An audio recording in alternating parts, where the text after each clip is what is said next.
Itataguyod ng Department of Health ang mas malakas na polisiya upang maipaabot ang serbisyong pangkalusugan sa lahat ng mamamayan. Ito ay kaugnay pa rin ng Millennium Development Goals na isinusulong ng Administrasyong Aquino. Ang ulat mula kay Bianca Piedad. Kinakailangan ng isang matibay na polisiya upang makamit ang Millennium Development Goals o MDG ng pamahalaan para sa kalusugan.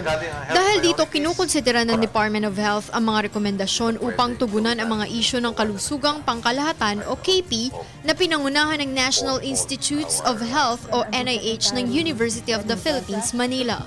Yung hospital natin is going to be modernized, and what we are really trying to do is to bring in private sector participation, meaning part funding, part is the efficiency of their management expertise na wala sa ating, in general sa ating mga hospital. Ayon sa DOH, mahalaga na magkaroon ng polisiyang pangkalusugan na ibinase sa kung ano ang tunay na pangangailangan ng bansa pagdating sa universal health care.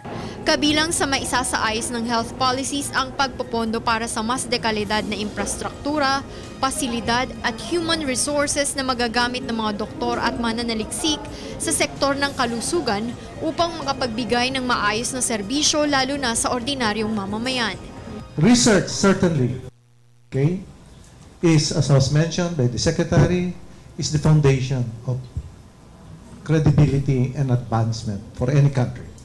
Inaasahan naman na habang papalapit ang taong 2015, puspusan pa ang gagawing pagsisikap ng pamahalaan upang maabot ang MDG 4, 5, and 6 o ang pagpapababa ng child mortality rate, pagpapabuti ng maternal health care at paglaban sa acquired immunodeficiency syndrome o AIDS, malaria at iba pang nakamamatay na sakit. Para sa Telebisyon ng Bayan, Bianca Piedad.